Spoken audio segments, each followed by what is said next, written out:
The conclave had existed for 40,000 years, 40,000 years of order, 40,000 years of rules, treaties, and quiet power. 17 alien civilizations, some with scales, some with 6 limbs, some that communicated through light. Pulses in their chests had built a system that governed nearly every corner of the Milky Way. They decided who got which star systems. They decided which species were allowed to develop faster than light travel. They decided who mattered and who did not. For 40,000 years, nobody had seriously challenged them. Then humanity arrived. It did not arrive quietly. It never did anything quietly.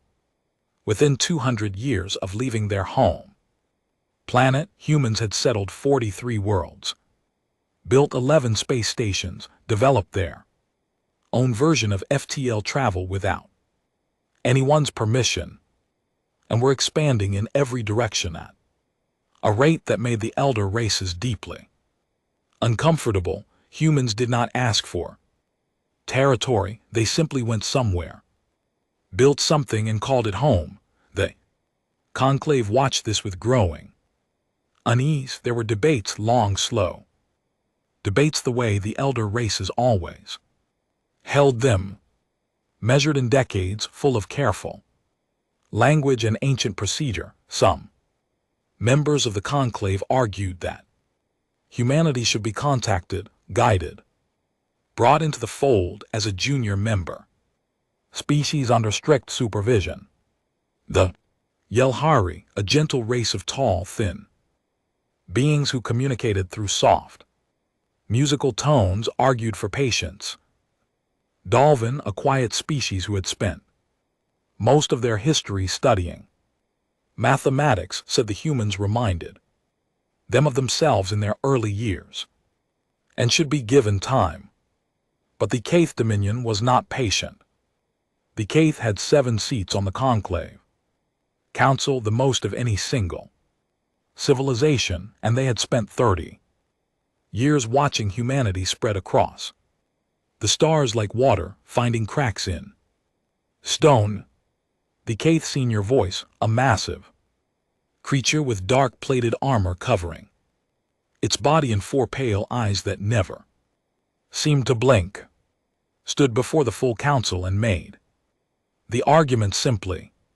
Humanity was not going to stop. Humanity was not going to ask permission. Humanity was going to keep growing until it was too large to contain, and by then it would be too late to do anything about it. The Kaith senior voice used charts. It used projected growth models. It showed the council exactly what human expansion would look like in 500 years. And then in 1000, the chamber went very quiet, and the vote was held 3 days later. 13 civilizations voted yes, 4 voted no.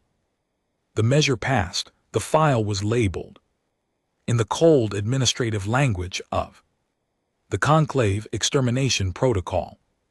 Terra 0. Nobody celebrated. That was perhaps the most chilling part of it. For the elder races, this was not a moment of anger or hatred. It was simply a decision, a solution to a problem.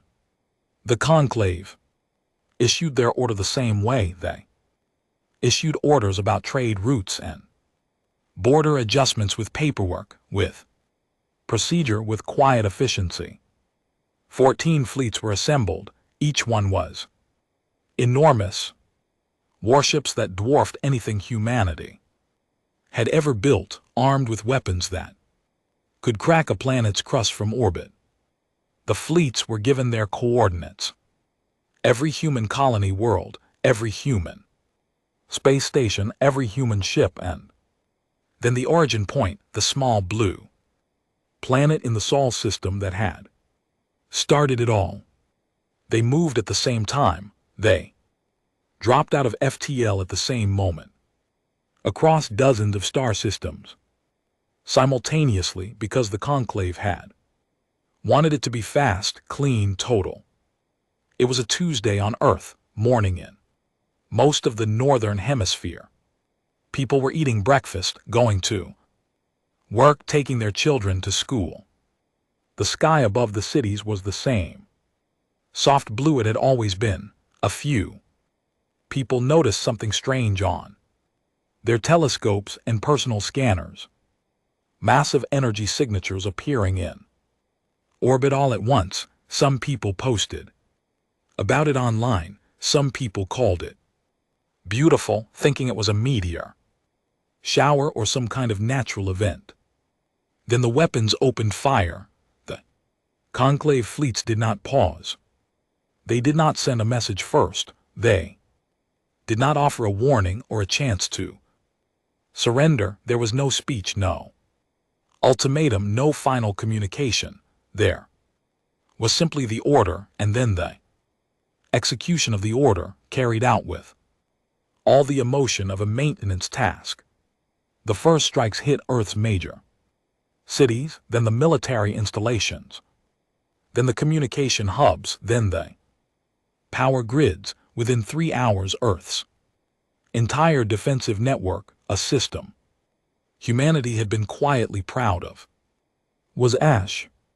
The warships then moved into position above the planet itself and began the final phase, weapons designed specifically for what the conclave called planetary sterilization, fired long, slow sweeps across the surface. The oceans boiled, the sky turned red, then black.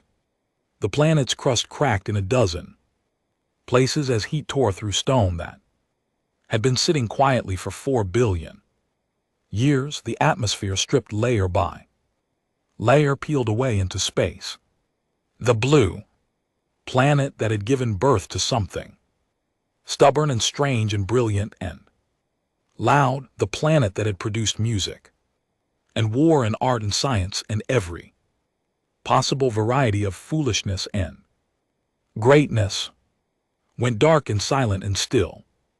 The same thing happened to 43 colony worlds, to 11 space stations, to every human vessel the conclave could find in open space. 340 billion people died in 6 hours. The conclave logged it, filed the report, scheduled a review in 50 years to confirm the absence of any surviving population. Then they moved on to other business. And what they did not know, what no one in the conclave knew, because humanity had been very, very careful, was that there were 17 ships they had not found. They were called the Arks in some of the internal human documents, though they had no single official name.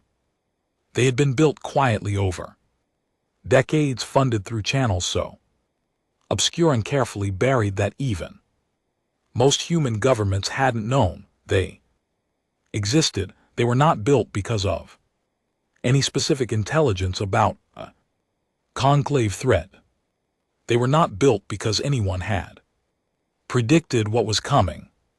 They were built because of something much simpler, a feeling shared by a small group of engineers and scientists and military planners who had looked at the galaxy and thought, we are very new here and very alone, and it would be wise to have a backup. Humanity had always been like that, always building shelters before the storm arrived, always keeping one eye on the exit.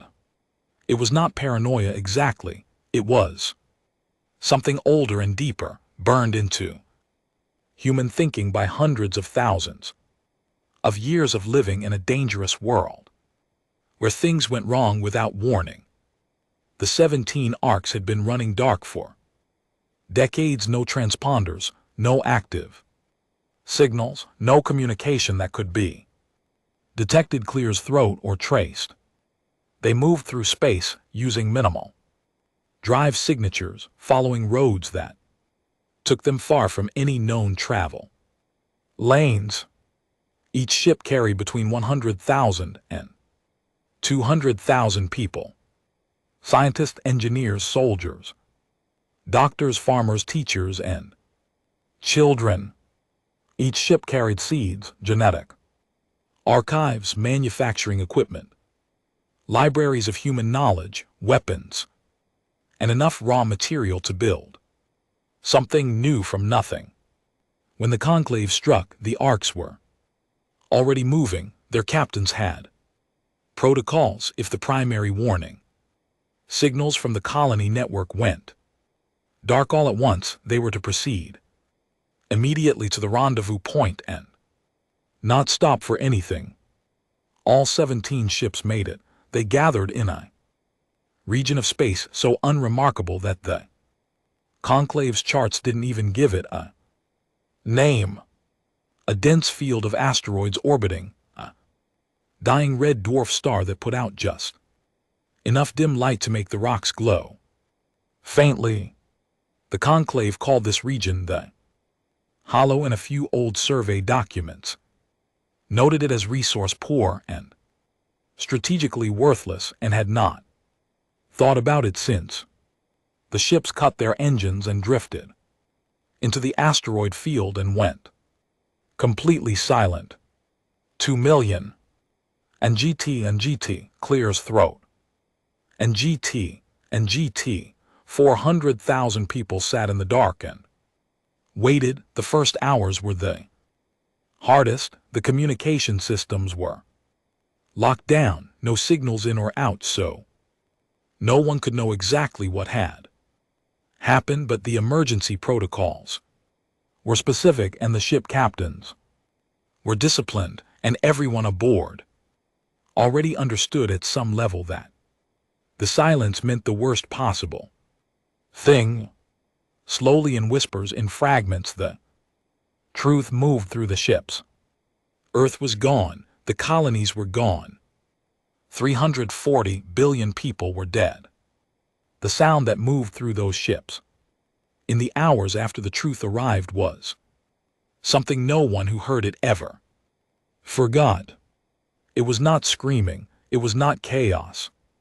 It was something quieter and more terrible. A sound like the air going out of something enormous and alive. Parents holding children, people sitting on the floor of corridors with their backs against the wall and their faces in their hands. Soldiers who had trained their whole lives to be steady and unshakable, sitting completely still, with wet eyes staring at nothing. Commander Yara Osei-Mensah heard it from the bridge of the lead ship, the HFY Endurance. She was 51 years old, tall and lean, with close-cut gray hair and the kind of face that had learned a long time ago not to show everything it felt. She had a daughter on one of the colony worlds. She did not let herself think about that yet. She sat in her command chair and listened to the sound of grief moving through her ship and through the fleet. And she did not move, and she did not speak for a long time. Then she opened the fleet-wide channel. Her voice, when it came, added, was steady, not cold. It was not the steadiness of someone who did not feel. It was the steadiness of someone who felt everything and had decided that falling apart was not something she could afford right now. Not yet. She said that she knew what everyone was feeling. She said that she felt it too.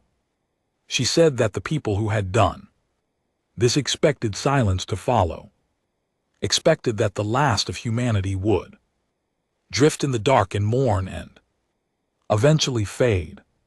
She said that they were going to be wrong. She gave the fleet 72 hours. 72 hours to grieve, to cry, to feel everything that needed to be felt. No work orders, no drills, no meetings. 72 hours for every person on every ship to be a human being and not a soldier or an engineer or a commander. After that, she said, they were going to get to work. She closed the channel Outside the viewports of the Endurance, the asteroids drifted slowly around the dying red star. The light was dim and reddish and old. It did not look like Earth's sun. It did not look like anything warm or welcoming. It looked like the end of something. But the ships were still there. The people were still there.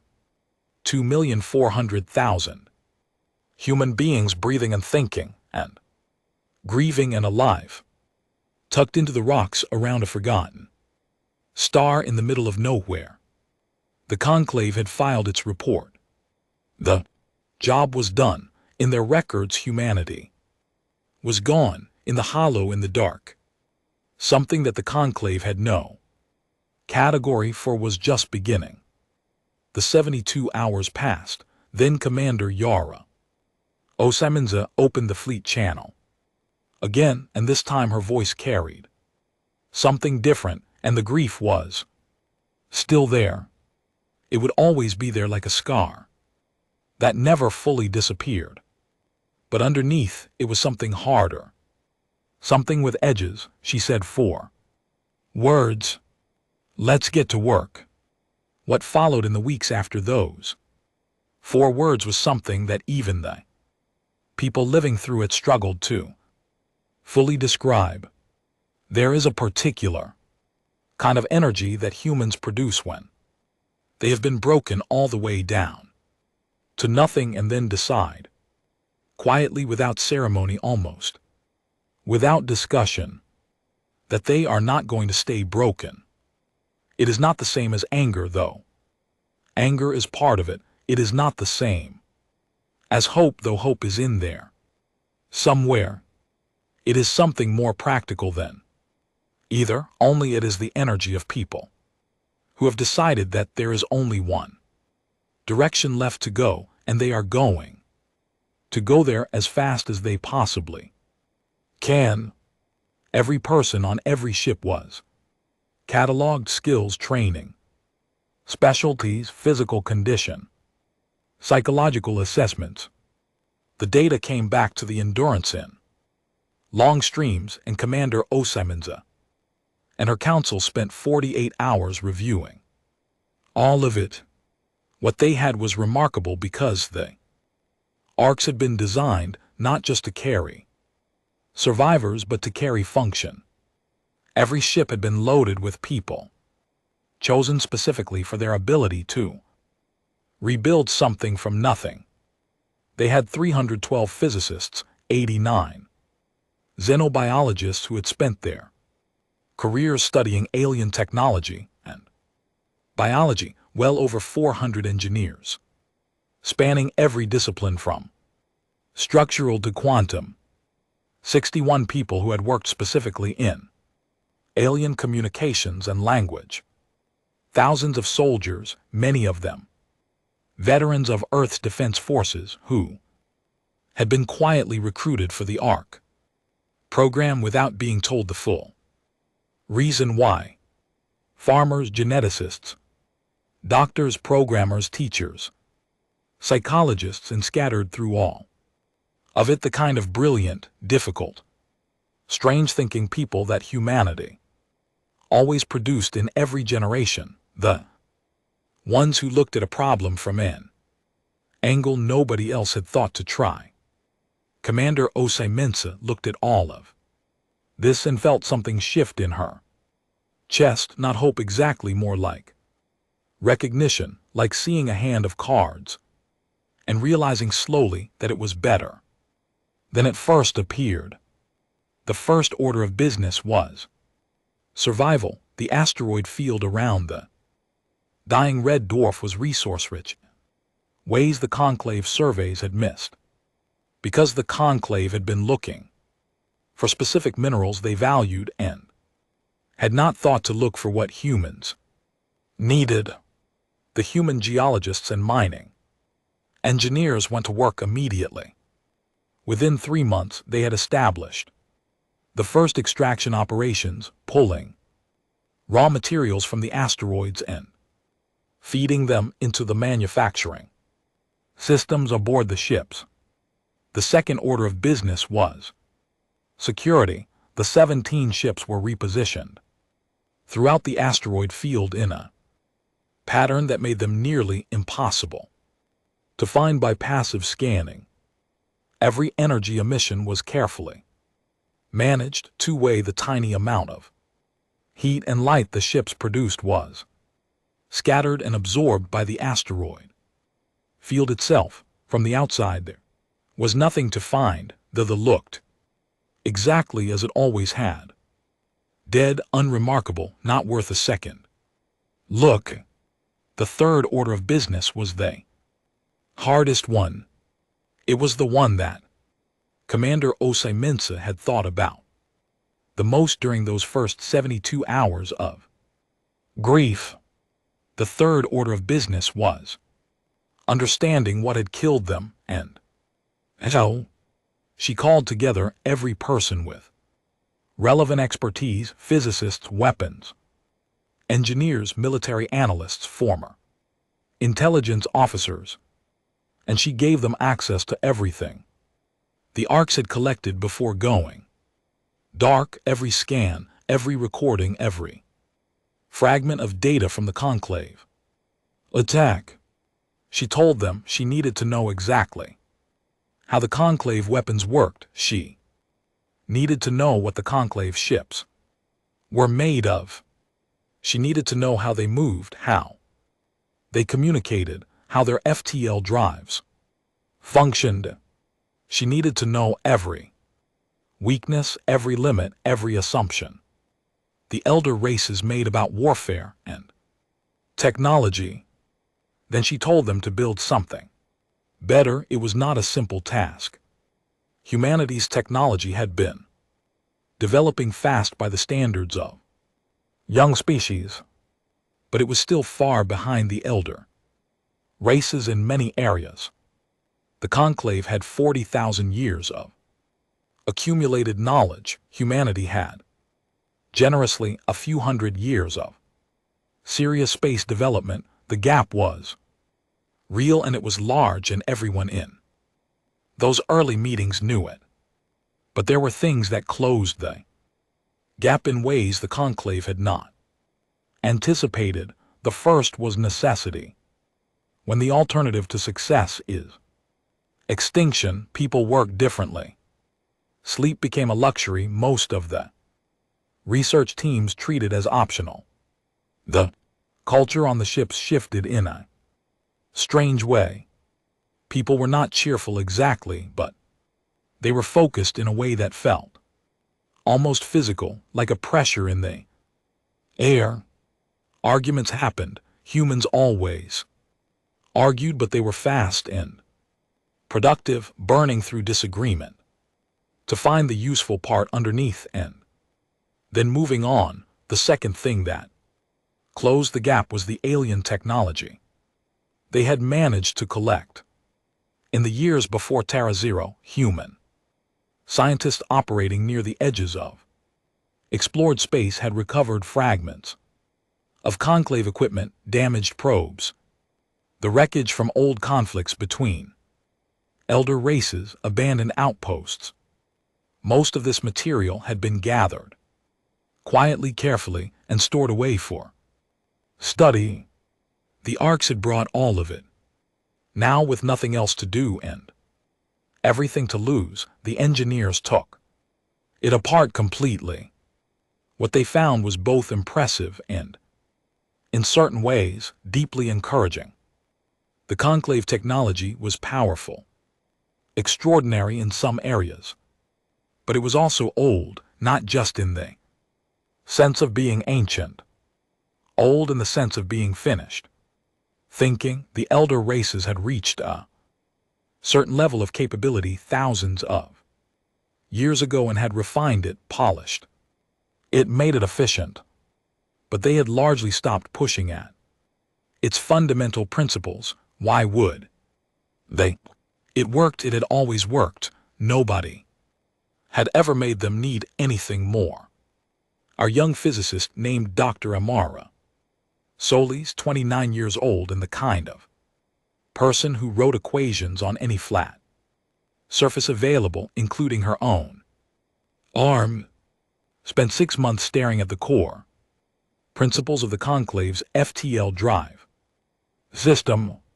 Then she wrote a paper that the senior engineers initially dismissed as too speculative.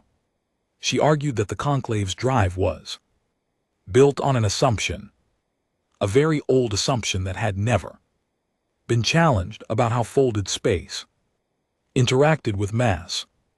The assumption was not wrong, exactly, but it was incomplete. If you approach the problem from a different angle, if you use the fold differently, you could achieve something the Conclave drives couldn't do. You could without a charge cycle. Instant translation, no 30-second window, where the ship was stationary and visible. It took 4 years to build a working prototype, then another 2 years to scale it. But when it worked, Commander Os Mensa stood in the engine room of the Endurance and watched the test results come in and felt something she hadn't felt since before everything ended. She felt the cold, clean edge of an advantage. The weapons development went slower and then very fast. The early years were spent simply understanding what the Conclave weapons did at a fundamental physics level. Then came the period of trying to replicate it with human engineering principles. Then came the moment, around year 12, when a weapons team led by a former Earth defense engineer named Marcus Webb stopped trying to replicate Conclave weapons and started asking a different question. The question was, what can't their weapons do? The answer, when they found it, was significant. Conclave weapons were designed for large-scale destruction, cracking planets, overwhelming defensive shields, destroying ships in open space. They were not designed for precision. They had never needed to be. When you have overwhelming force, you do not need to be precise. You just fire and everything dies. Human weapons going forward would be precise, surgically, impossibly precise. Weapons that could disable a ship without destroying it. Weapons that could target a single system within a vessel. Weapons that could, in the right circumstances, fold space around an object and simply move it somewhere else. A principal Dr. Salas helped develop that would eventually produce the compression technology the Conclave would later find deeply unsettling. Now, it's year 15, so the first new ship, built entirely in the hollow. It was smaller than the Ark's, fast and angular, built from asteroid materials, with a human drive and human weapons, and not a single component the Conclave would have recognized. Commander Osei Mensa walked through it, from bow to stern, and said nothing for a long time. Then she said it was a good start. The engineers who had not slept properly in 3 years took that as the highest possible praise. The Ghost Fleet was born slowly, one ship at a time, assembled in the dark. By year 25 they had 41 vessels, fast, quiet, armed with things the galaxy had never seen, crewed by people who had lost everything and had spent a quarter century becoming very, very good at one specific thing. Quietly, each crew member knew the name of the Conclave fleet that had struck their home world. Some of them had those names tattooed somewhere on their bodies. Some of them had the names of the people they had lost. Some of them had nothing visible. They just carried it in the way they carried everything, quietly and completely and without putting it down. The children who had been born in the hollow, and there were thousands of them. Now the first generation of humans who had never seen Earth or a colony world, who had grown up in asteroid light and recycled air, were different in ways that were hard to define. They were not angrier than their parents. In some ways they were calmer. But they had grown up with the mission as simply the background of existence, the way other children grew up with seasons or weather. They did not need to be convinced. They did not need to be motivated. They had been raised in a civilization that had one purpose, and they were its sharpest product. Commander Osei Mensa watched a group of them running combat drills in the training bay of the Endurance one afternoon and felt that complicated feeling again. Not quite pride, not quite grief. Something that sat between both. These children had been born into loss. They had been born into the mission. They had never asked for any of it, but they were extraordinary and they knew it. And they were ready. In year 30, she called the full council. Together, every ship captain, every department head, every senior scientist, and military officer. She put the fleet numbers on the table, the weapons assessments, the technology, reports of the tactical planning, documents that had been building for years. She asked the council if they were ready. There was a silence. Not the silence of uncertainty, the silence of people who had been waiting a long time for this particular question and were taking one moment to feel the weight of it fully before they answered. Then they answered. Somewhere in the conclave's administrative archives, the file labeled Terra Zero sat closed and unreviewed. The 50-year review was 15 years away. The elder races were managing trade disputes and border negotiations and the slow business of governing a galaxy. They had not thought about humanity in decades. In the hollow around the dying red star, with no name, 41 dark ships oriented themselves toward the wider galaxy, and humanity went hunting. The conclave received the signal on a morning that had been, until that moment, completely ordinary. It came in on emergency frequencies, all of them simultaneously across every band the conclave used. It came in 17 different languages, one for each member civilization, written in perfect diplomatic syntax, with no grammatical errors and no cultural missteps. Whoever had written it had studied the elder races carefully. Every word was chosen with precision. The signal was impossible to ignore, impossible to block, and structured in a way that the conclave's own communication protocols required them to formally acknowledge and record. The council chambers on Ethan Prime, the great ring planet that served as the seat of conclave power with its famous towers of pale stone and its atmosphere of cool, thin air that most species needed breathing assistance to tolerate, were in the middle of a routine session about mineral rights in the outer arc when the signal arrived. The conclave's communication systems flagged it as a maximum priority. Emergency transmission, every screen in the chamber lit up at the same time. Every council member looked up from whatever they were doing. The message was a list. It began simply. A heading in all 17 languages that read, "These are the names of the people you killed." Then it began, name by name, world by world, colony by colony. The list moved in careful order, starting with Earth, then the first colony worlds, then the outer settlement, then the space stations, then the ships that had been destroyed in open space.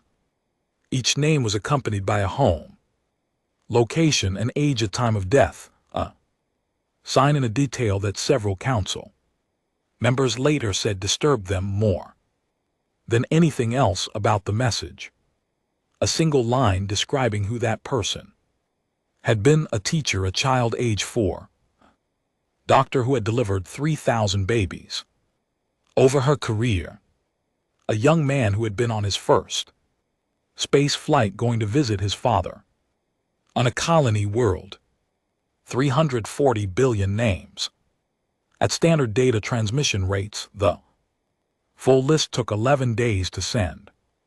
The conclave could not shut it off. They tried 3 times in the first hour. Their communication administrators attempted to block the signal. Each time it simply rerouted through a different frequency set, as though whoever was sending it had anticipated the attempt and already built around it. The signal was everywhere, all right. It was in their systems the way water gets into a structure, finding every crack, filling every gap, impossible to fully stop without shutting down the conclave's entire communication network, which would have been its own kind of crisis. So they listened.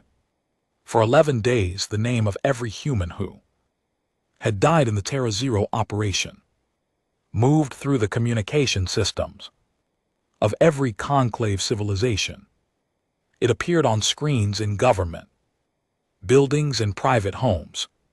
It ran across information displays in public spaces on 17 worlds. Most species encountering it did not know what they were seeing at first. They had to look it up. When they found out, the reactions varied. Some were indifferent, some were uncomfortable, ways they would not have been able to clearly articulate. On Yelhar, the home world of the Gentle, a musical race that had voted against Terra Zero, the transmission caused something the Yelhar Ari called deep resonance, cultural response to witnessing significant loss. For 3 of the 11 days, large portions of Yelhari society stopped working and simply listened. On the Keth home world, the government tried to have the transmission classified and restricted to government channels. The attempt failed within 6 hours because the signal was already too embedded in the public networks to be contained. The Keth senior voice, who had argued for Terra Zero in the original vote, now older, the armor around his body thicker with age, watched the list scroll past on his private screen and felt the first trace of something he had not expected to feel, something like unease. On the final day of the transmission, an hour after the last name had been sent, there was a pause of exactly 1 hour. Then the second part of the message arrived. It was not a list, it was a data packet, compressed, structured, and very large. When the conclave's analysts opened it, they found sensor recordings, military-grade scans, detailed and precise, showing the wreckage of something in open space near the Vega system. The analysts ran the identification protocols automatically as procedure required and then sat very still when the results came back. Conclave Fleet 7, all 41 ships. Fleet 7 had been one of the 14 fleets that carried out Terra Zero. After the operation, it had been reassigned to patrol duty in the Vega system, a routine posting that had been in place for decades without incident. When the last routine check-in from Fleet 7 had been received 42 standard days ago, when it had failed to check in again, the Conclave's communication office had logged it as a technical issue and scheduled a physical inspection in 30 days. This kind of administrative delay was not unusual. 40,000 years of smooth operation had produced a bureaucracy that moved slowly, because it had never needed to move fast. Now the scan data was showing them why. Fleet 7 had gone quiet, every ship was.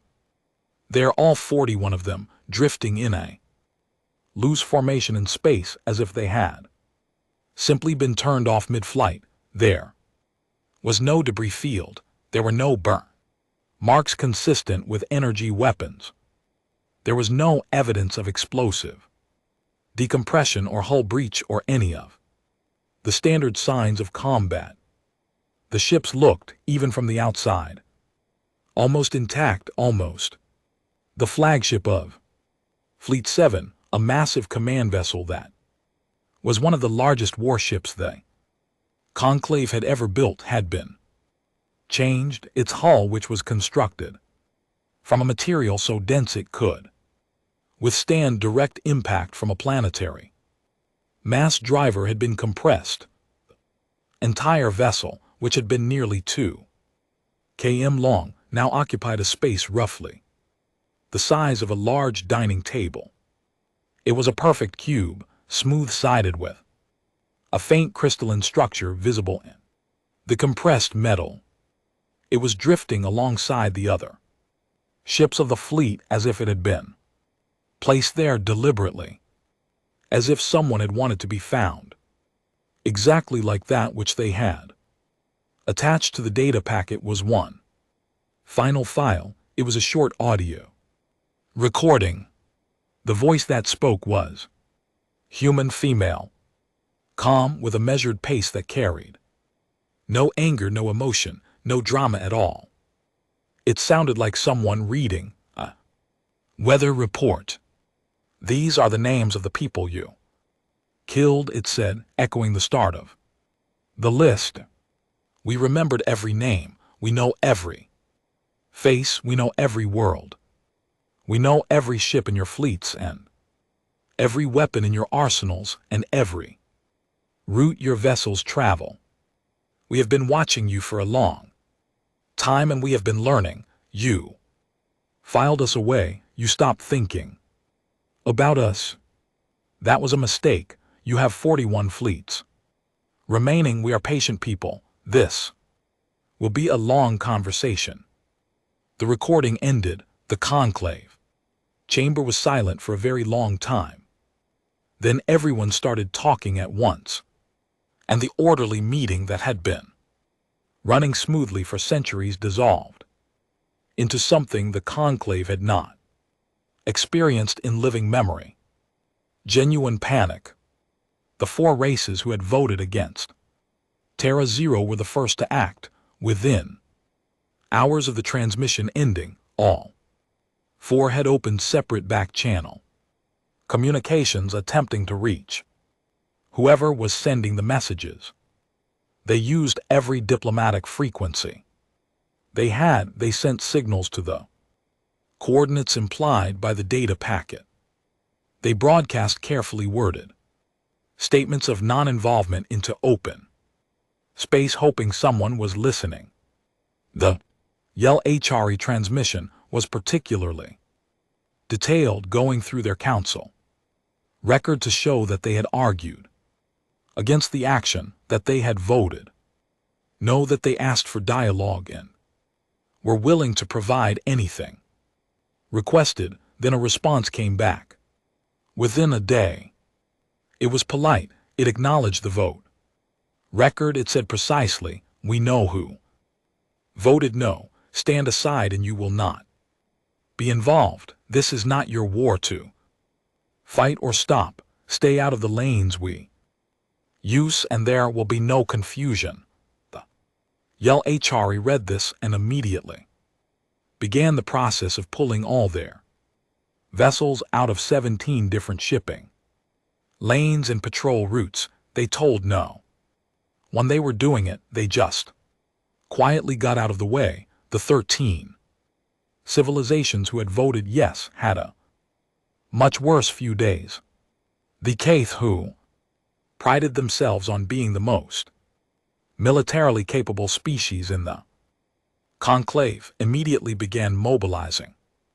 They were not the type to wait for a second message. after they dispatched 3 of their remaining patrol fleets toward the Vega system to investigate Fleet 7's wreckage and to sweep the surrounding space for any sign of the unknown vessels. The sweeps were thorough. The Kaith were extremely good at this kind of search. They used every scanning technology available to them, covered enormous amounts of space, and found nothing at all, which was itself extremely unusual because in 40,000 years of operating in this galaxy, the Kaith had never searched for something and found nothing.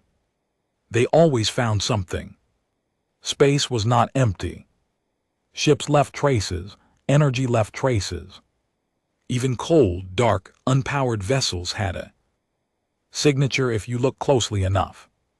They found nothing because humanity had become very good at not being found, and 30 years of hiding in the hollow had produced experts in making ships invisible. The Ghost Fleet moved through the search zone while the Kaith were running their sweeps, passing through gaps in the search pattern with the ease of people who had studied Kaith search protocols for years and knew exactly how they moved and where they looked, and crucially where they did not. 3 of the Kaith patrol ships went missing during the search. They were not destroyed. Their crews were fine. They found themselves somewhat confused in orbit around a remote ice planet in the outer arc with no memory of how they got there, and every weapon system on their ships non-functional. It took them a week to effect repairs and signal their position. When they got back and reported what had happened, when the Kaith military intelligence division spent a month trying to figure out what technology could do that, they could not figure it out. This fact, more than the missing Fleet 7, more than the compressed cube of the flagship, more than the 11-day transmission.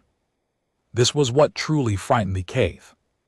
They did not know what had been done to those 3 ships. They did not understand the method. And in 40,000 years, the Kaith had never encountered weapon or technology they could not at least categorize. The council meetings became fractious. The 13 civilizations who had voted yes were now arguing about response strategies, about who bore more responsibility, about whether to attempt further military action or to seek negotiation.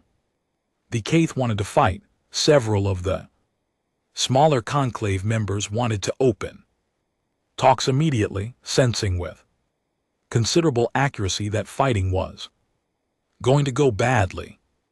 2 civilizations quietly contacted their embassies on Ethon Prime and began drawing up contingency plans for withdrawing from the conclave entirely if the situation deteriorated further.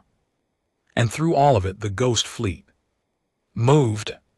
It moved in small groups, mostly 2 or 3 ships operating together, sliding through conclave space on routes that should have been impossible to navigate without detection. They were not engaging military targets, yet not in the way the conclave expected engagement to look. They were doing something that puzzled the conclave's military analysts for months before anyone figured out what it was. They were mapping everything, every patrol route, if every supply line, every communication relay, every shipyard and fuel depot and repair station, every military installation down to the small ones in the outer systems that hadn't been upgraded in a century. The Ghost Fleet was building a complete picture of conclave military infrastructure that was more detailed than anything the conclave's own administrative records contained, because the conclave's records were spread across 17 different civilizations, with 17 different filing systems, and nobody had ever needed to compile them all in one place before. Humanity compiled them, organized them, analyzed them, found the gaps, the weaknesses, the nodes that, if removed, would cause the greatest disruption to the overall system. The conclave waited for an attack that looked like their idea of an attack, each ship's emerging from FTL and opening fire, a fleet action, something they had a procedure for. The attack, when it came, looked nothing like that.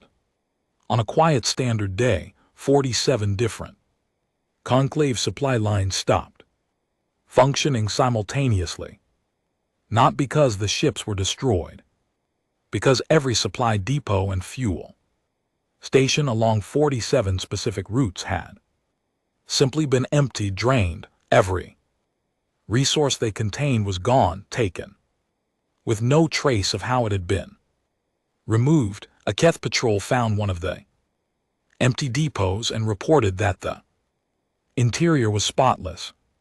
No signs of cutting equipment, no breach in the hull, no indication of forced entry.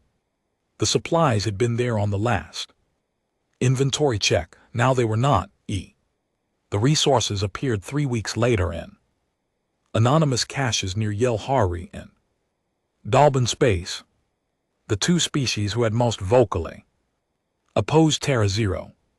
The caches contained a note, brief and plain, from those who remember what it means to have nothing, use it well. The Yelhari received this and went very quiet for several days. When their senior diplomat finally made a public statement, she said only that they had received the materials and intended to return them through proper channels to whomever they rightly belonged. Nobody on the council asked her to clarify who she meant. In the hollow, Commander Osai Mensa sat in her command chair and reviewed the operation reports. Everything had gone as planned. Better than planned in a few areas. She read the section on the Yelhari response and allowed herself briefly a small expression that might have been satisfaction. Then she turned to the next page and began reading the plan for Phase 2. The Keth made their move in the 42nd month after the first transmission. They had spent those months preparing in the way the Keth always prepared, methodically, aggressively, with the kind of total institutional focus that came from being a military civilization. For 8,000 years, they pulled every available warship from patrol and garrison duty. They reassigned them to a single unified strike force under the command of their most senior war director, a Keth called Braxton, who had 114 fleet engagements in his career and had never lost a ship under his direct command. Braxton was, by any objective military measure, exceptional. He was also the kind of commander who had read everything ever written about warfare and believed deeply in certain principles that 8,000 years of Keth dominance had proven correct over and over again. Superior firepower, properly applied, solved every military problem. He had 400 warships. He would find the humans wherever they were hiding, and he would end this. Commander Osai Mensa had been expecting the Keth to do something exactly like this.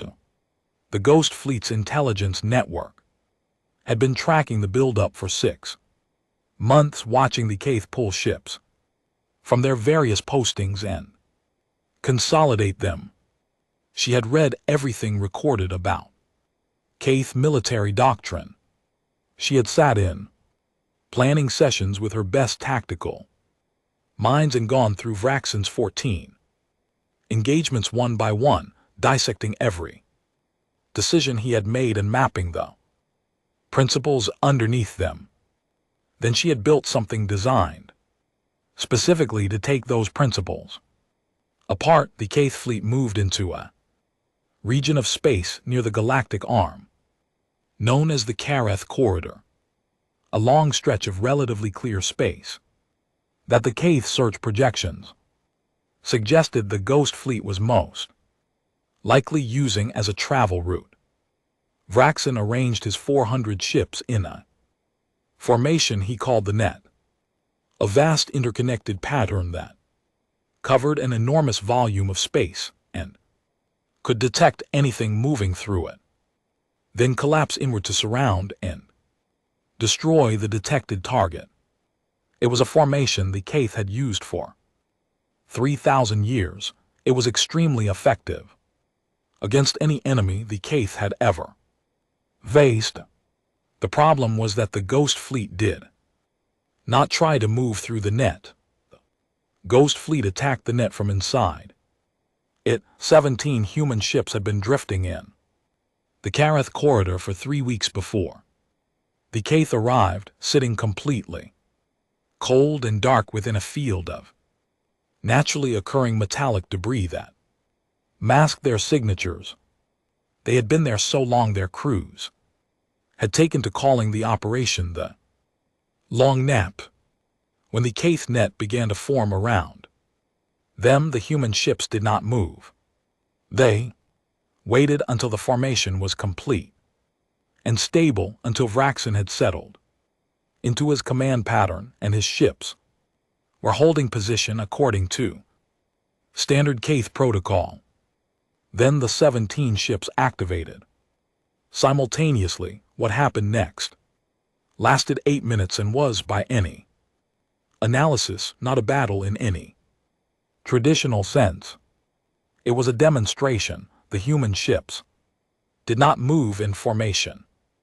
They scattered in 17 different directions at speed the Kth scanners struggled to track, each one using its instant translation drive to jump inside the net's response range before the Kth could establish a targeting lock.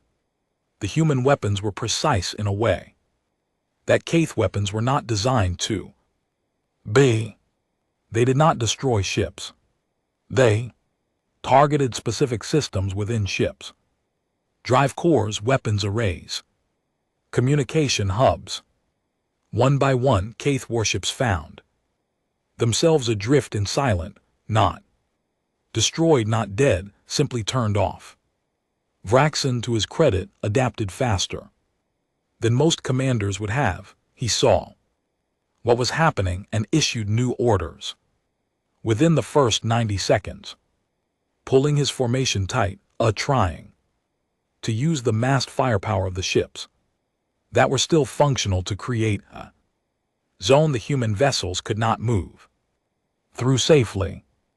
It was the right instinct. It might have worked against a different opponent, but the human ships had been designed for exactly the situation. They pulled back outside the effective range of the Kth. Weapons hung in space just beyond where the Kth could reach them, and waited. Vraxin's formation held for 4 minutes.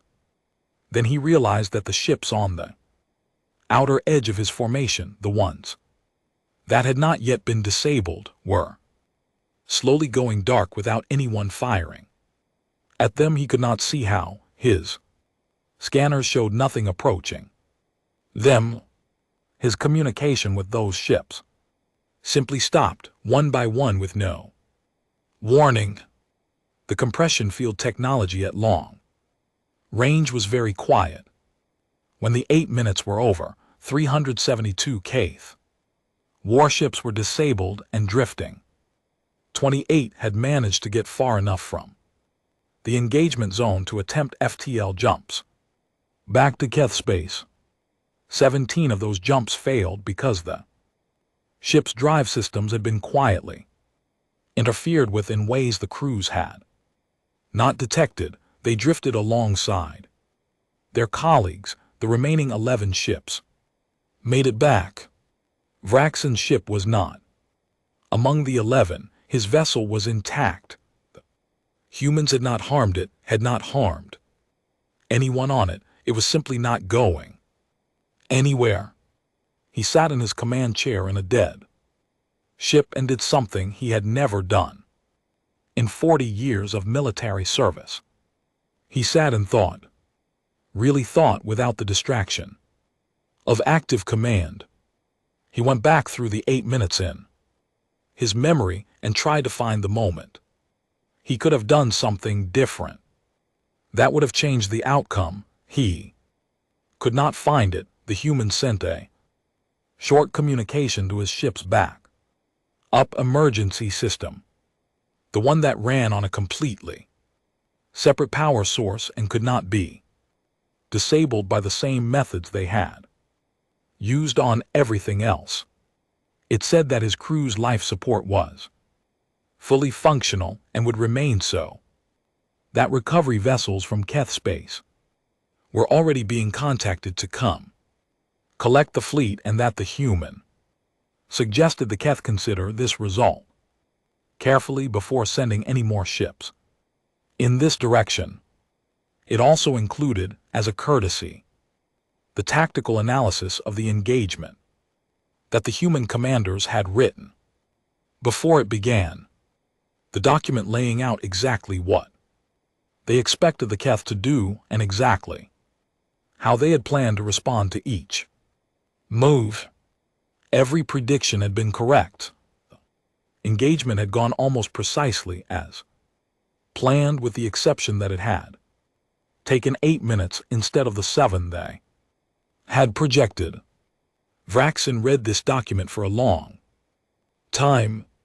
He was not an emotional creature by nature. The Keth valued control above most things, but something moved through him as he read, something cold and settled and honest. He sent a message back through the emergency system. It had only 4 words in his own language. They translated roughly as "you studied us completely." The response came back almost immediately. 2 words, "yes, sorry."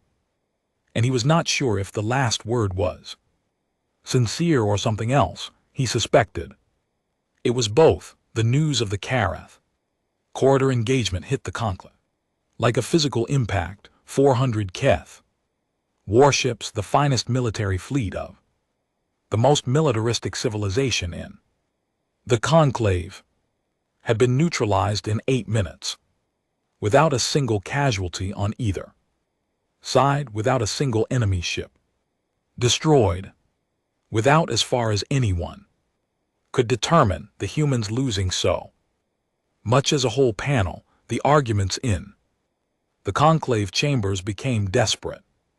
The Keth military faction, humiliated, clears throat and furious, demanded full military response from all 13 civilizations, a unified fleet of every warship available, a show of force so overwhelming that even these strange and impossible humans could not survive it. Other members pushed back hard. The Dalvin mathematical analysts produced a projection showing that given what had just happened at Karath, a unified fleet would likely produce the same result on a larger scale and would leave every conclave civilization militarily stripped for years. Meanwhile, the Ghost fleet kept moving. A conclave shipyard in the outer arc, one of the largest capable of producing 40 warships a year, was found one morning to be completely empty. Every piece of manufacturing equipment, every stockpile of raw material, every partially assembled ship frame had been removed. The station itself was intact. Not a wall scratched, the environmental system still running. It looked like a building after the furniture had been moved out. A careful examination of the station's logs showed no evidence of any ship docking. The station's external sensors showed no Activity for the period when the removal must have occurred. The conclave spent 3 weeks trying to figure out how it had been done. They could not. The equipment appeared shortly after, rebuilt and functional, somewhere in the asteroid field around a dim red dwarf that wasn't on most charts. 2. Conclave communication relay networks went dark. Not destroyed. The physical infrastructure was fine. The routing had simply been changed, redirected through channels the conclave's own administrators no longer had access to.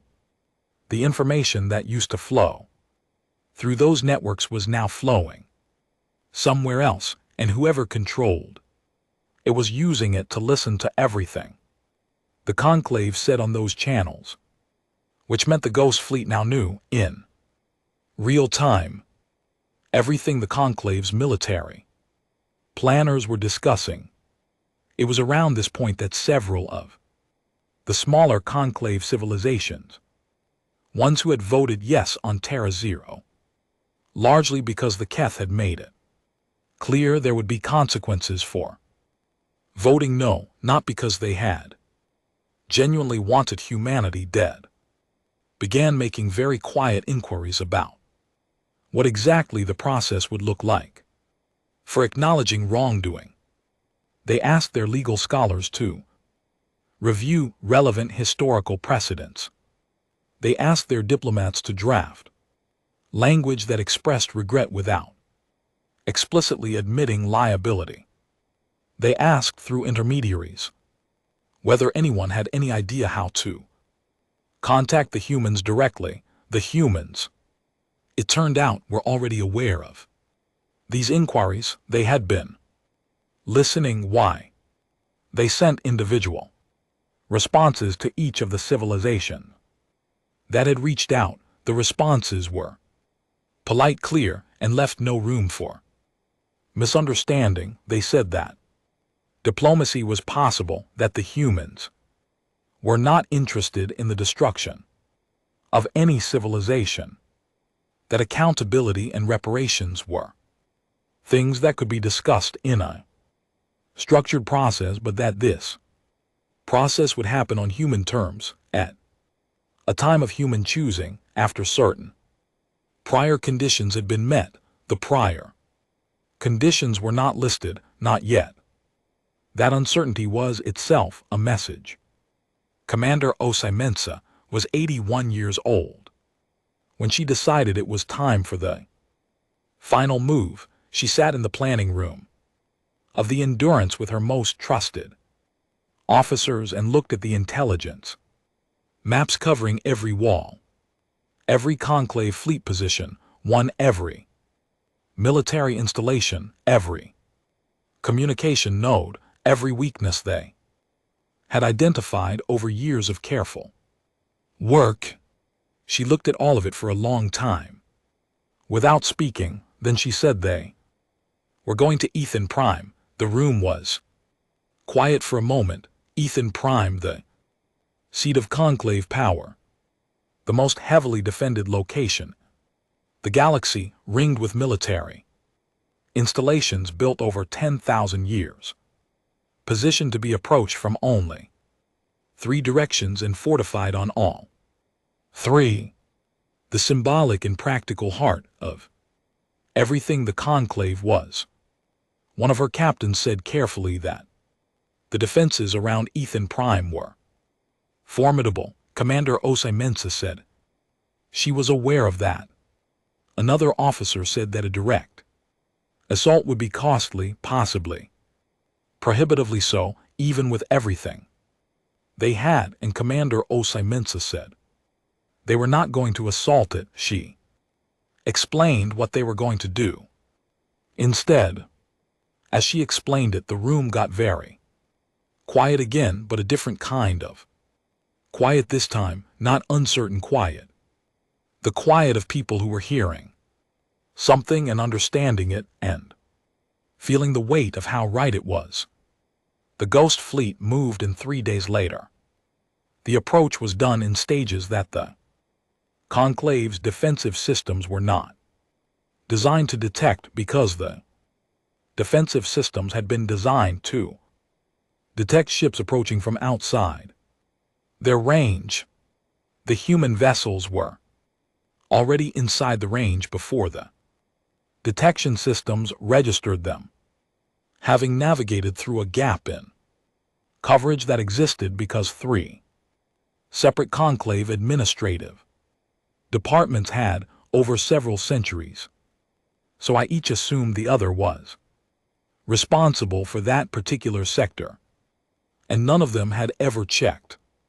Humans had found this gap by reading the conclave's own administrative records. The records were technically classified, but classification systems that had not been updated in 800 years were not especially difficult to access if you understood the underlying architecture.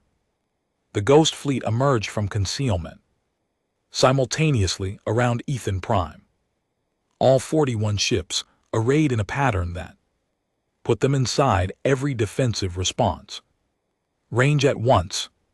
The planet's military installations locked onto them immediately. The targeting systems were excellent, among the best ever built and prepared to fire, and then stopped because the human ships were not firing, they were not moving, they were just there sitting in space around the most important planet in the galaxy and doing nothing at all. The Conclave's defense commander, a Kaith officer named Sarath, who had replaced Raxon after Karath, stared at his targeting displays for 11 seconds and then understood what was being communicated. This was not an attack. The humans could have fired, they had position, they had surprise, they had weapons that had already proven more capable than anything the Conclave had brought against them. If they had wanted to destroy Ethan Prime, they could have opened fire the moment they decloaked. They had not. Sarath ordered his gunners to hold. Commander Os Mensa opened a channel to the full Conclave assembly. Every screen on Ethan Prime, every communication device, every channel, the same trick they had used with the nameless transmission, but this time from directly overhead.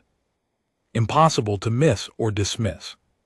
She did not make a long speech. She had never been someone who made long speeches. She said, "We have been everywhere you thought was safe. We have been in your councils and your shipyards and your supply lines and your communication networks.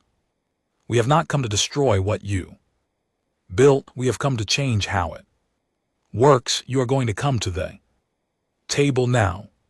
You are going to bring your records and your legal scholars and your full council, all 13 who voted yes, and we are going to have a very long, very honest conversation about what you did and what you owe." She paused. "Now, let's discuss what you owe us." 7 words. The session came to order. The negotiations lasted 3 years, not because the Conclave was in a position to argue. They were not. And everyone at the table understood this. The Ghost Fleet remained in position around Ethan Prime for the entire duration, not menacing, not aggressive. Simply there, present. A reminder, if one was needed, that the humans had come all this way and were in no hurry to leave without a satisfactory result. The negotiations lasted 3 years because the humans were thorough. They had brought legal scholars, people who had spent decades studying conclave law, conclave history, and the legal precedents of every member civilization. They had drafted the terms of the agreement before the first session began. Every clause had been considered, every possible conclave counterargument had been anticipated and answered. The document the humans put on the table on the first day was 314 pages long in its primary language, and the conclave legal teams, who were experienced and capable, spent 6 months just reading it before they said anything substantive. The agreement that eventually emerged was called the Osage Accords, named for the commander who had brought humanity from extinction to this table in the span of one human lifetime. Commander Os Mensa herself did not lead the negotiating team. She had never been a diplomat, and she knew it, and she appointed people better suited to that particular kind of careful, patient work.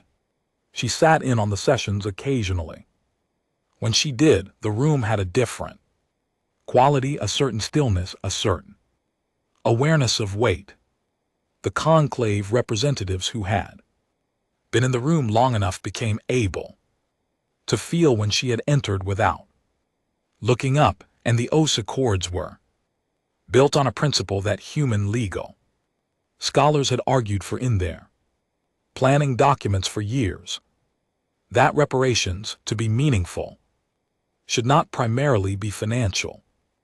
Resources could be given, and resources could be lost. What humanity needed was not just material recovery. It was the restoration of everything that had been destroyed, the knowledge, the continuity, the future that had been taken away. And so the Accords required something from the conclave that was far harder to give than money or territory. They required knowledge. Every conclave civilization that had voted yes on Terra Zero was required to open its archives fully, without restriction, to human scholars. 40,000 years of accumulated science, history, technology, medicine, and philosophy. Every discovery ever made, every breakthrough ever achieved, every corner of understanding that the elder races had built up over their long existence and had never shared with species they considered lesser. All of it was to be made available to humanity, organized and translated and delivered in formats human researchers could use. The Kaith, who considered their military and technological knowledge to be the most closely guarded thing they possessed, resisted this clause longer than any other. The negotiation on this single point took 4 months. In the end, they agreed because the alternative continuation of what had been happening to their infrastructure, their supply lines, and their fleets was not acceptable. They signed with the slow, deliberate motion of people who knew they were giving up something they would never get back. They were right, but they were also getting something they had not expected in return. Humanity's own accumulated knowledge, freely given because Commander Os Mensa had specifically requested this be included. The human negotiators had argued among themselves about it. Some felt that giving anything to civilizations that had committed genocide was wrong. Os Mensa had listened to these arguments and then said plainly that they were not the elder races. They were not going to hoard their knowledge and decide who deserved it. They were going to be what they had always been, people who shared what they knew, because that was how things got better. The clause stayed in. The restoration of Earth was the term the conclave tried hardest to avoid, and the one humanity was least willing to compromise on. Earth was not just a planet. It was the meaning of everything, the place that had made them, the ground that every human name on that 11-day list had ultimately come from. However, many generations back, the conclave proposed alternative worlds, prime real estate in rich star Systems, worlds already terraformed and ready for settlement. The human negotiators declined all of them. They wanted their world exactly their world, the process of restoring a planet that had been cracked at the mantle and stripped of its atmosphere and oceans, was, the conclave scientists noted, genuinely at the edge of what was technically possible, even with 40,000 years of knowledge. It would require the combined effort of multiple civilizations' greatest engineering teams. It would take generations of sustained work. It would be enormously expensive in resources, labor, and attention. The humans said yes, that was exactly right. That was the point. The work on Earth began within a year of the accords being signed. It was the largest cooperative engineering project in galactic history. Teams from 11 different conclave civilizations working alongside human scientists in orbit above a ruined world, slowly, painstakingly beginning to put it back together. The first step was stabilizing the crust. This alone took 12 years. Then came the atmosphere, rebuilding it from raw materials, seeding it with the precise chemical balance that Earth's ecosystem needed. The oceans were the most complex part, requiring not just water, but the right mineral composition, the right temperature gradients, the right conditions for the microscopic life that underpinned everything else. It took 60 years. When the first rain fell on the restored Earth, real rain from real clouds forming in a real sky above ground that was beginning slowly to remember how to be alive. There were humans watching it from orbit, who had never stood on any planet, who had been born on ships or in asteroid settlements, and who would never fully understand from memory what that blue sky had meant to people who had lived under it for hundreds of thousands of years. But they understood it from everything else, from the stories their parents and grandparents had told, from the archives, from the art and the music and the books and the 1,000 different ways that humans had always tried to preserve what they were afraid of losing. Some of them cried. They did not feel embarrassed about it. Commander Yara Os Mensa did not live to see the rain. She died 7 years into the restoration project at 88 years old. In her cabin on the Endurance, she had refused to retire. She had refused repeatedly and with increasing creative profanity to leave her ship for any ceremonial position or symbolic role. She had continued to work until the last months of her life, when her health made it impossible, and even then she had insisted on daily briefings delivered to her bedside. She was buried in space as she had requested, in the direction of where Earth was slowly becoming itself again. Her successor, a captain named Jonas Webb, son of the weapons engineer Marcus Webb, who had helped build the Ghost Fleet's arsenal, continued her work with the quiet, focused competence she had specifically selected him for. He was not like her in personality. He was calmer, more diplomatic. He less likely to use creative profanity in formal settings. He was, however, extremely effective, and he had grown up in the Hollow and understood the mission with the bone-deep certainty that only people born into something can have. The other thing that happened during the restoration years, the thing that the conclave had not planned for and could not have predicted, was what it did to the rest of the galaxy. There were many species who were not members of the conclave, Some were young, civilizations barely off their home, planets still finding their footing, a galaxy that the elder races had always made feel slightly hostile and unwelcoming. Some were older but had never quite fit into the Conclave's framework, remaining independent, kept at a distance, marginally tolerated. All of them had watched what happened with humanity very closely. They had watched a species get erased.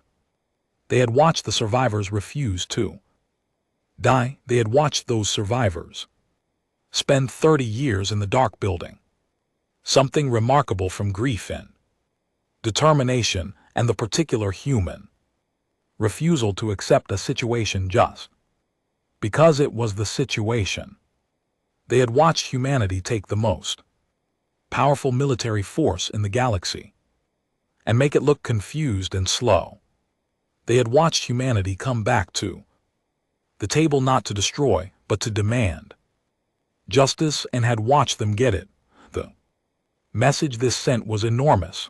The first species to formally request an alliance with humanity was a civilization called the Vrail, a quiet, a careful people who communicated primarily through scent and had spent several thousand years on the edges of conclave space being politely ignored. They had voted on nothing because they were not a conclave member.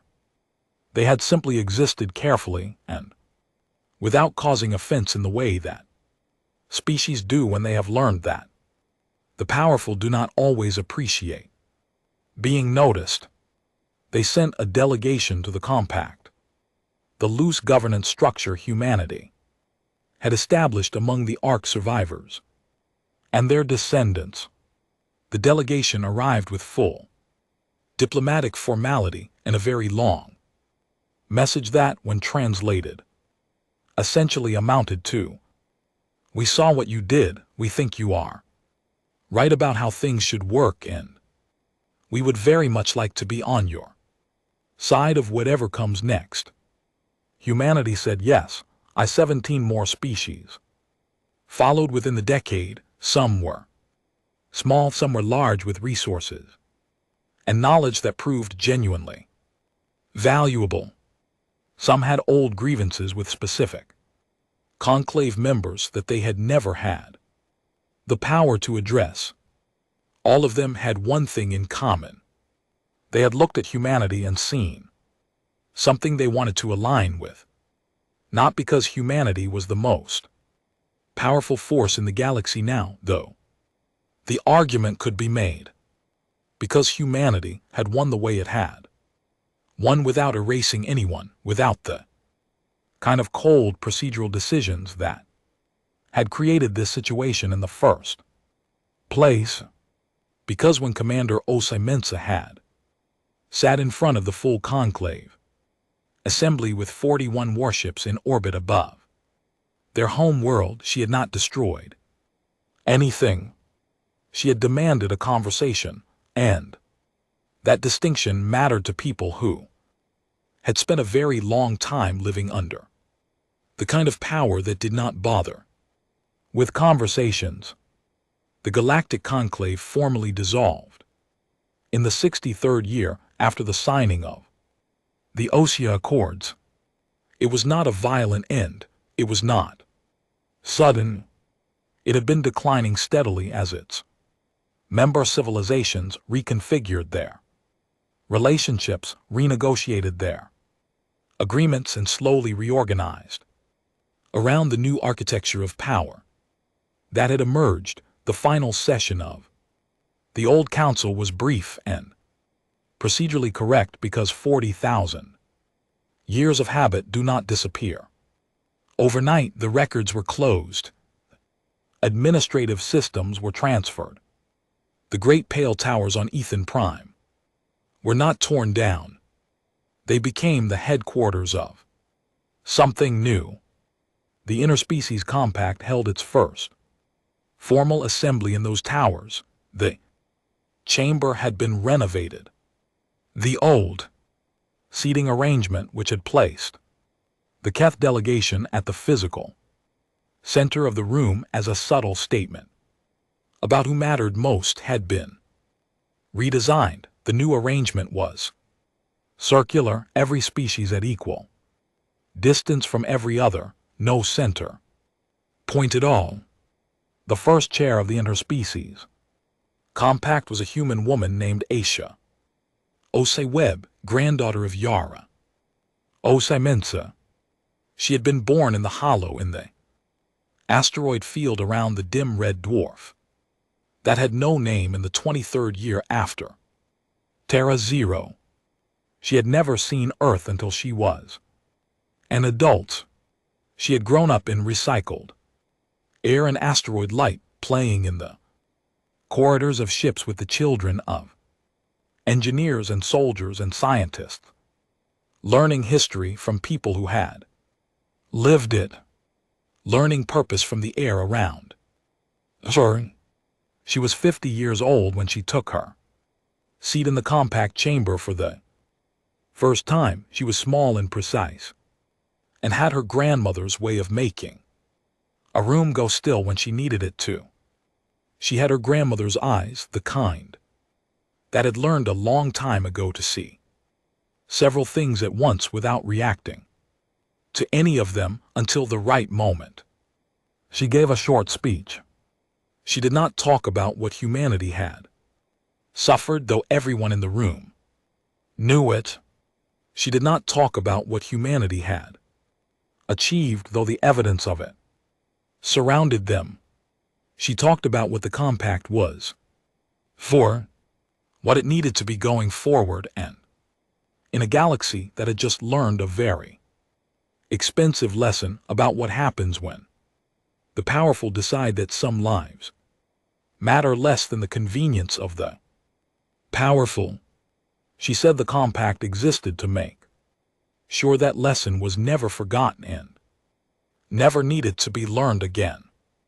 Then she called the session to order, and the work of building something better began. The hollow, the asteroid field around the unnamed red dwarf, was never settled or developed by unanimous decision of what had been the Endurance Compact, the human governing body that eventually folded itself into the larger interspecies compact. It was preserved exactly as it was. No mining, no development, no tourism, though requests came in every year. Just the asteroids drifting slowly around their old dim star, holding out in the faint echoes of what had been built there in the dark. A marker was placed at the rough center of the field. Not large, not elaborate, a plain metal pillar with a single inscription. No images, no decoration, just words in the first language Commander Osei Mensa had spoken as a child and then translated into every language that the new compact recognized. The inscription read, "Here the last of us gathered, here we decided not to end. The galaxy told us we were finished. We disagreed. What you have now came from this place, from the choice made here in the dark by people with nothing left but each other, and enough stubbornness to call that sufficient. Do not forget where it started. Do not forget who decided. People came from a long way away to read those words, not just humans, members of the Vrail, the Dalvin, Chohu, the Yelhari species that had never known humanity before the compact and had grown up knowing them only as neighbors and partners and sometimes friends. They came and they read and they were quiet for a moment, the way people are when they are standing somewhere that means more than it looks like it means. The elder races had looked at humanity and seen something to be managed, something too fast, too loud, too unpredictable, too unwilling to stay in whatever place was assigned to it. They had decided the cleanest solution was erasure. They had not understood what They were erasing. They had not understood what happened to human beings when everything was taken away and the only thing left was the decision about what to do next. One, they had not understood that the species they were afraid of, the one that spread too fast and built too much and refused to ask permission, was only a fraction of what humanity became when given a reason. They had poked something that did not know how to stay dead. They had extinguished something that burned hotter in the dark. They had broken something that rebuilt itself into a shape the original had never been. The galaxy had tried to erase humanity. It had given humanity a reason and a direction and 30 years of uninterrupted time to become something the galaxy could not contain. And then humanity had come back, not to conquer, not to destroy, not to become the new version of what had been done to it, just to make sure that the conversation that should have happened at the beginning, the one where every voice had weight, that's where every life was counted, where no species made decisions about the existence of another without accountability, that conversation would finally, properly, permanently begin. Outside the windows of the compact chamber on Ethan Prime, the ringed planet turned slowly in its old familiar orbit, unchanged by everything that had happened around it. Somewhere across a great deal of empty space, a small blue planet was green. Again in places, its oceans deep and cold and real, its sky the same soft color it had always been on a clear morning, and in the hollow the asteroids drifted, the old star burned its dim patient red. The marker stood in the silence and said what it had always said. We decided not to end. That had been enough. It would always have been enough. It was the most human thing there was.